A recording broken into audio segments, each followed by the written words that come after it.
Unlike the WWE Games franchise, AEW Fight Forever does not allow you to freely customize the stats and abilities of your created wrestlers right from the get-go. Instead, it's something that you have to earn through playing the game, and in today's video, we're not only going to show you how you can go about doing this, but we'll show you the most efficient methods in order to maximize the amount of upgrades that you're earning. So go ahead and slap your thighs as you hit a super kick on that like button as we jump straight into this quick and easy guide.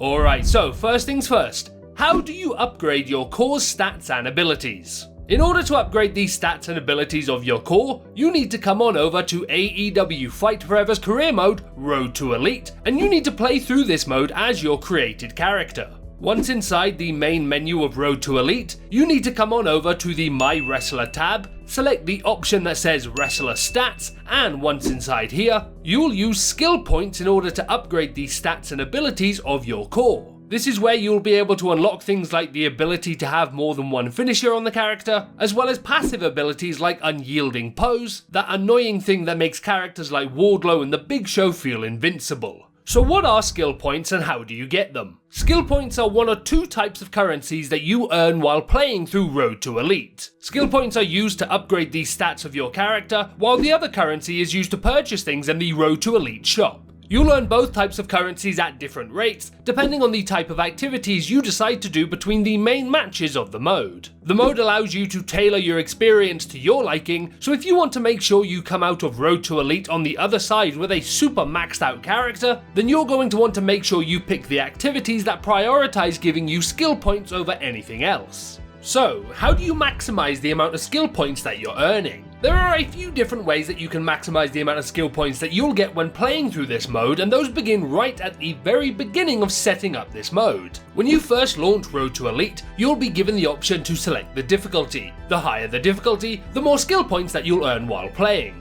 Now of course, you want to balance this, because while the highest difficulty will give you the most skill points, if you're just going to spend most of your time losing those matches, it's a bit redundant. So go and test your skills in exhibition mode before deciding which difficulty is best for you. After selecting your difficulty and jumping into the mode, this is where you want to start prioritizing skill point based activities, and I've got a few tips for you on where to go for those. To begin, you have the basic ones that you'll be able to see in the main menus for yourself, with the most skill point rewarding activities being an intense training in workout, as well as the minigame. On top of that, if you ever see an activity that has a red exclamation mark on it, make sure you do that one, because the majority of the time, that will reward you with bonus skill points, usually for taking a picture with another AEW star. Next, you have other matches, such as ones on AEW Dark and Rampage, and these usually become available after the first pay-per-view and will reward you once again with even more bonus skill points. And then of course, you have the main matches themselves. It's important to prioritize the win when it comes to these matches, because that is how you're going to earn the most amount of skill points, with pay-per-views rewarding even more compared to regular Dynamites.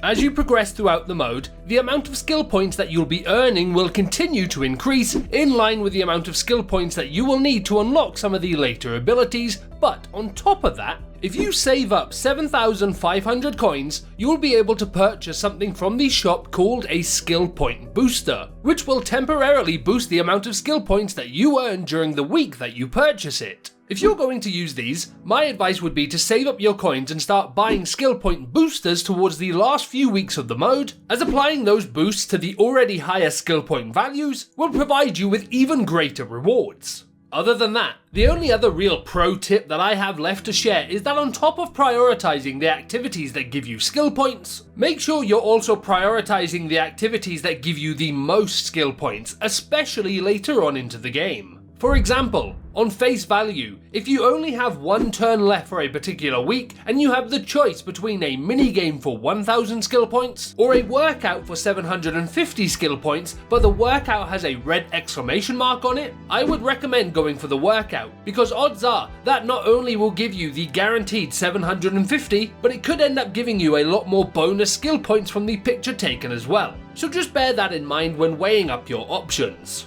And just in case you folks are interested, what skills do I think you should upgrade? Now this is certainly all going to come down to each individual's own preference, but after playing the game now for a little while, there are a few abilities that I think are better over others. Starting in the stat skill section, I really like momentum rate, as it increases the speed in which you earn momentum towards your special moves, making the matches that much quicker. Then for me personally, I tend to use more grapples and regular strikes more than anything else, so I'll prioritize increasing the arm power and grapple power first before moving on to some of the others. And while it's not something that I personally care about upgrading past 1 or 2, if you were interested in upgrading your finishers and signatures all the way up to 5, you can do so by increasing the finisher and signature slots to the max. As far as action skills, some of the more useful ones that I found include anti-air defense, which gives you another option to counter your opponent's diving attacks, kip up to give you more chances to get back on your feet and into the action, guard break, which allows you to break an opponent's guard with a strong strike,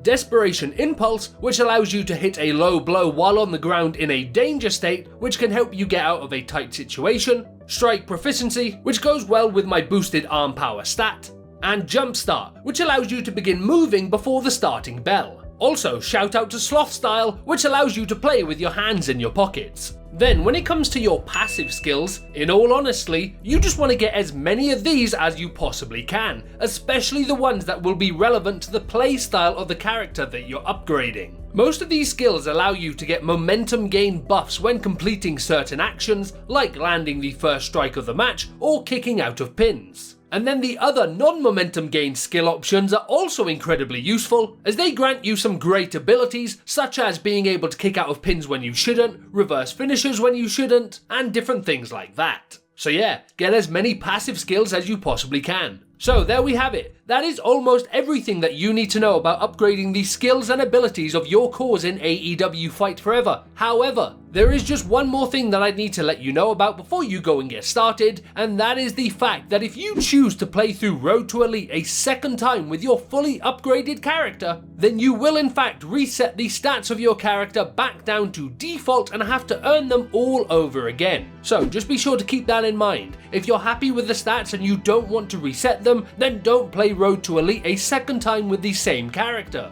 Likewise, if you're not happy with these stats and you want to get better ones, just go ahead and run it back again. The choice is yours. But now that you know all of that, that is officially everything that you need to know about upgrading your custom character's stats and abilities in AEW Fight Forever. If you found this guide helpful and want to see more helpful guides from us when it comes to your favorite pro wrestling video games, then make sure to hit that subscribe button so that you never miss out on a video. And with that, I would like to thank you very much for watching this video, and if you liked it, you may enjoy one of these videos as well.